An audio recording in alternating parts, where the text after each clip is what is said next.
will you please take a moment to introduce yourself and tell us where you're coming to us from tonight? Hi, my name is Dennis Sims. I'm currently coming to you from Omaha, Nebraska, the great metropolis in the middle of the country, the hidden jewel. That's right. Yes, which is exactly where we're from. It's awesome to have someone local.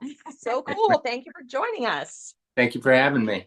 Yeah, so we're just gonna get right into this. So we know you are a busy man. You've done lots of things. You wrote songs, you just put a book out, you're doing audiobooks. How are you balancing all of the things? Well, since I've retired, it's become a lot more manageable. Um, I have a lot more time on my hands now than I did before. So it is allowing me to explore all those things that were kind of peripheral hobbies for so many years. And the music, by and large, had taken up most of my life.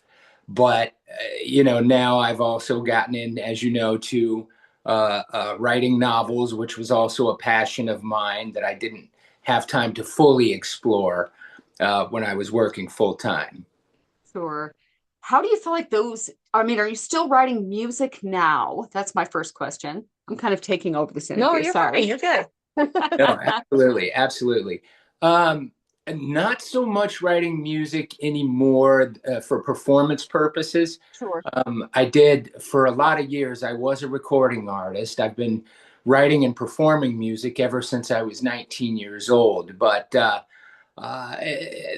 only music that I'm really doing now, um, I did several audiobooks over the last couple of years for another author. And the music, I did the music actually. I produced the audiobook and I also did Cool. title music and Yeah, that kind of thing too. So, little short snippets, but I That's had, really cool though. yeah, I yeah. had quite the catalog of music kind of going back over the last 35 years though. So Cool. yeah, we saw that you're going to be reading your book as an audiobook. Will you have the music for that as well? Absolutely. I'm, kind of in the process of trying to find the right theme for that. I'm also producing and narrating the audiobook myself, and I'm the author. I'm the whole nine yards. I'm the marketer. I'm just doing the whole thing, indie publishing thing. It's quite taxing, but I love it. I love it. Well, then it's good that you're retired so that you can do it all. Yes. How does one get involved doing audiobook The creating? audio, okay. The story here is it kind of ties into the reason why I don't do a lot of music anymore.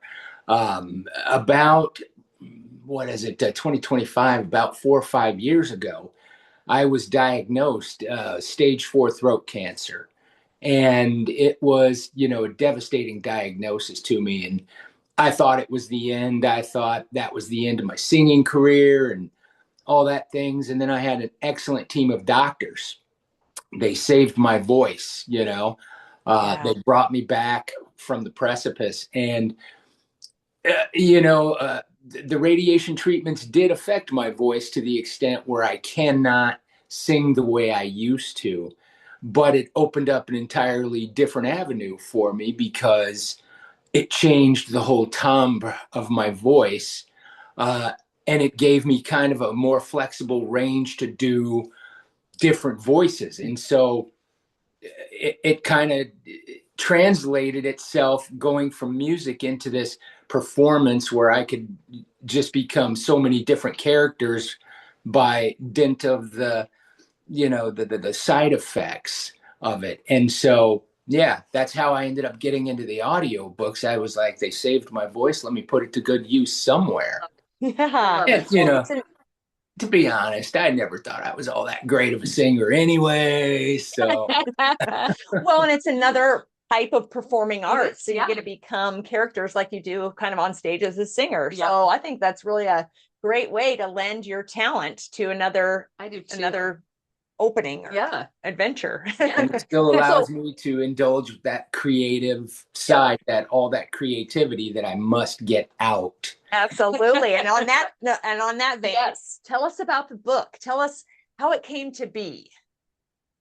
during the pandemic back in 2020, everybody was relegated to staying at home. And, I was just kind of one day sitting around going, I have this idea, just kind of for a funny, I'm always thinking of funny things. And, at work, anybody who worked with me would tell you that my sense of humor is just kind of off the radar.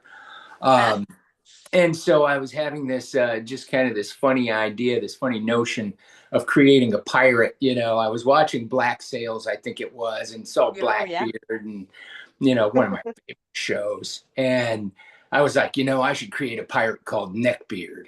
And he should be, an IT guy, disgruntled, And, and it started that way. And I managed to get halfway through writing the book. And then it just kind of petered out. And I got, everything kind of settled back into its normality. Yeah. And I was back to running just wild at work and, having so much to do that I kind of pushed it to the side. And back this past March, when I retired finally, and I was like, that book is still sitting out there waiting for me. And it's had a lot of time to percolate. And so I had a lot more time to sit there and just go, what direction would I take this? And Yeah. so, yeah, Neckbeard the Awesome Pirate. I released it in August, September. And, people so far are just enjoying the heck out of it. Love it. What's the premise of the story? Premise of the story is that a network engineer type of guy, he's just your regular pig like me, but it's not me, I'm just No, nope. not me. And he is mistaken for a quantum physicist of the same name. And he's pulled into this black site project that he had worked on from a network standpoint, not knowing that there was a physicist there by the same name. And so there was something going wrong with this black site project, and it involved wormholes and quantum technology. And so he gets pulled into this, kidnapped from his best friend's wedding, taken to the facility. And then he realizes, no, I'm not the guy you're looking for. But it was going critical, and so he needed to step in and try to help. Well, he goes in, gets zapped, and he ends up falling through the wormhole into the ocean into the year 1700 during their height of the golden age of piracy.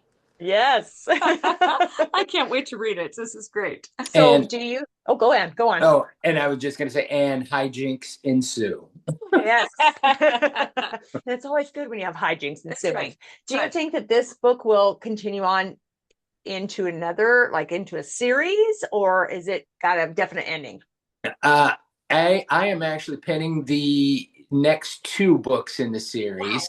Wow. And one of the breakout characters that it seems people are falling in love with, one of the secondary characters more than the main character. And, a couple of people have been like, we really need to see more of him. And I was pretty much in agreement, because he hijacked the story from me, and as pirates do. And he's just a great character all the way around. So he'll be the second or the third. I can interchange these 2 ideas, who could be the second and the third book. So I'm developing both ideas at the same time. So that's fantastic. Yes. So would you say it is an adult novel, young adult novel? Where would you put it age wise? I would put it over 18, just because of some of the language, obviously. If you know me,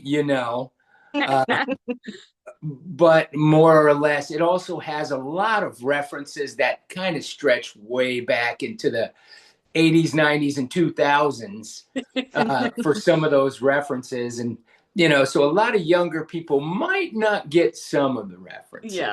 Yeah, but they'll find it, eminently hilarious anyways. I would definitely keep it over 18. Well, that's good to know. It is good to know. Yeah. So before you were writing music, and would you say that the writing of music kind of led you into writing novels and things like that, or did you kind of do all of it at once? I did a lot of it all at once. I grew up in a very creative household. That's great. My mother and both my parents really were professional musicians, and I pulled a picture out. There's a picture behind me that you really can't see unless I bring it close. Oh, But wow. Oh my my gosh. mother, There's she was mom. inducted into the Iowa Rock and Roll Hall of Fame That's in awesome. 2009.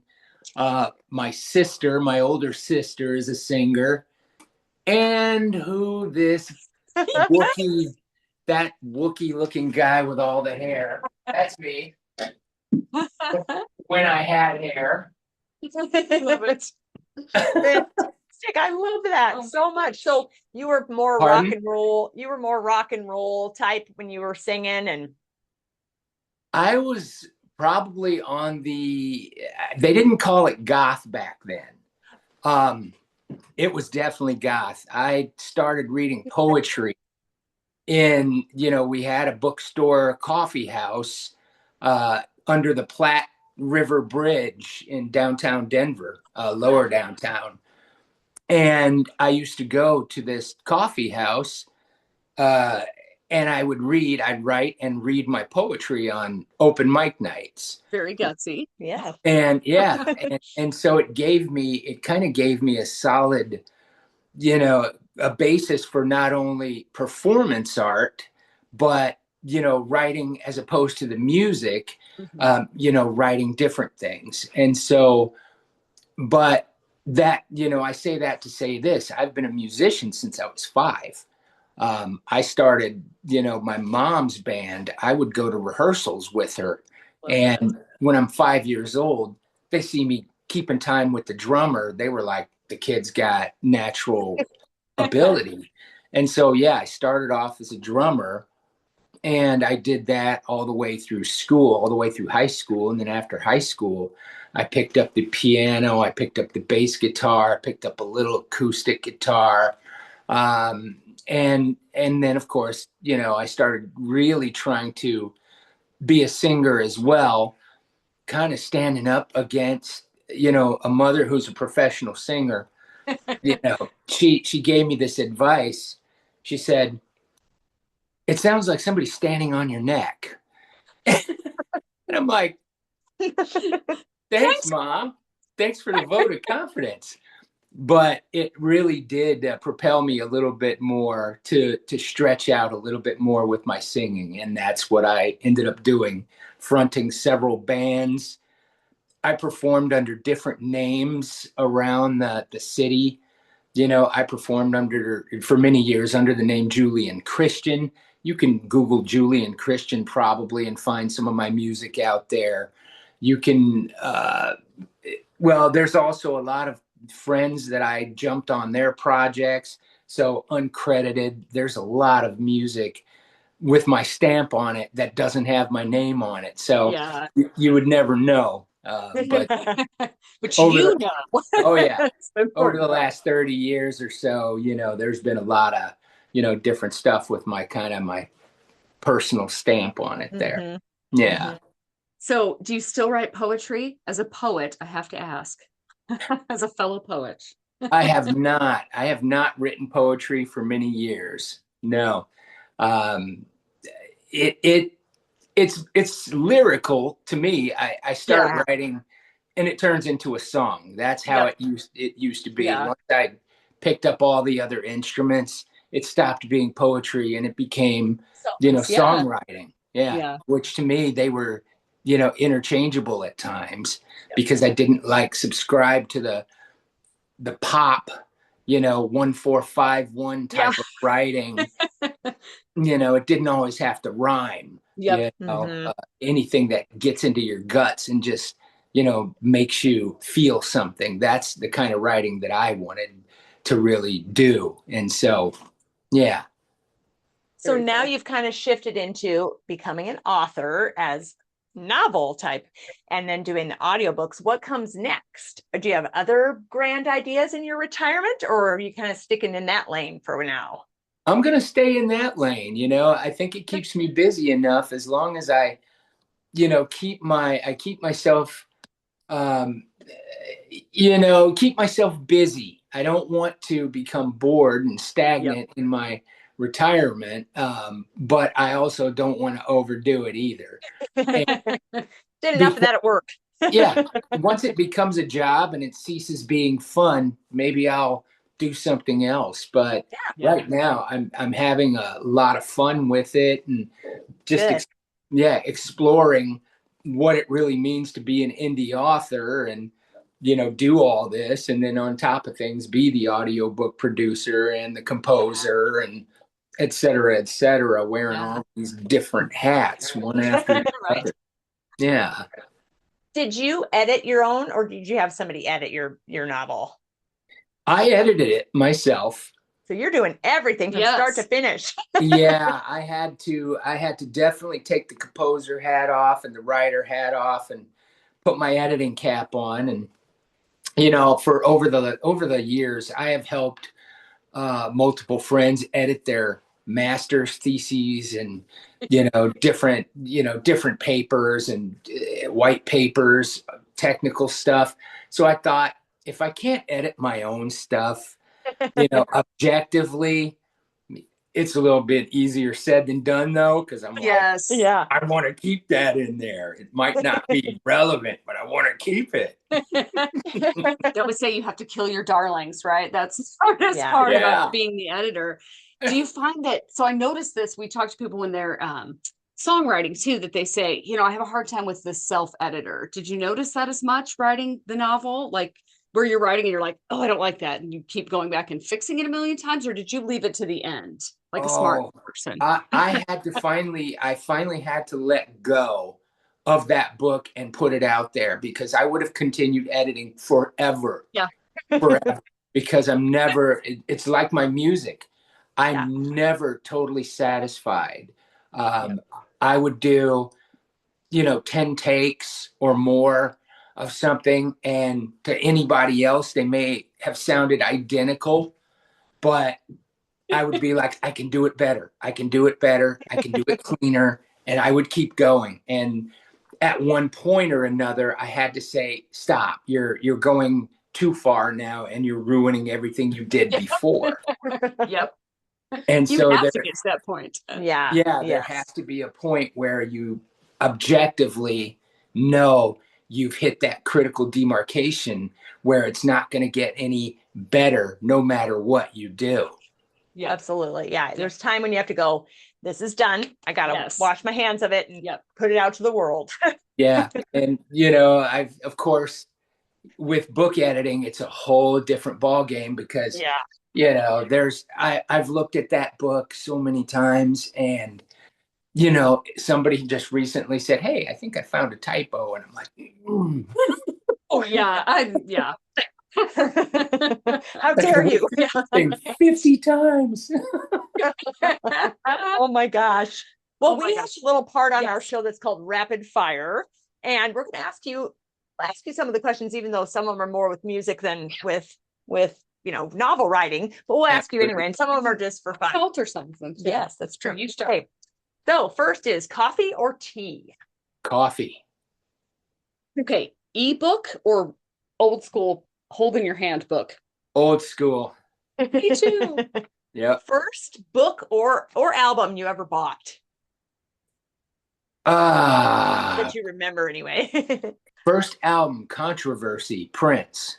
Nice. I love Prince. All right. Do you like to write in the morning or the evening or the afternoon? I'm sorry. Oh, did I Repeat cut that. out? Do you like Yeah. writing in the morning, afternoon, or evening? Evening. Is there a reason why? That's when the ideas flow. Awesome. Love it. Do you like to write ideas down on paper, type them, or put them on your voice memo on your phone? Paper. Yep. Love it. Us too. Us too. I always have my notebook close by. Yes. Good habit to have. Absolutely. Dogs, cats, fish, birds, or reptiles for pets? Dogs. And what advice would you give to new writers, whether that be songwriting, novel writing, whatever? Do what you do what you want to do, and make it heartfelt, and it's going to resonate with someone. Yeah. Don't try to chase what everyone else is doing. It's stale. Yep. That's Very cool. perfect.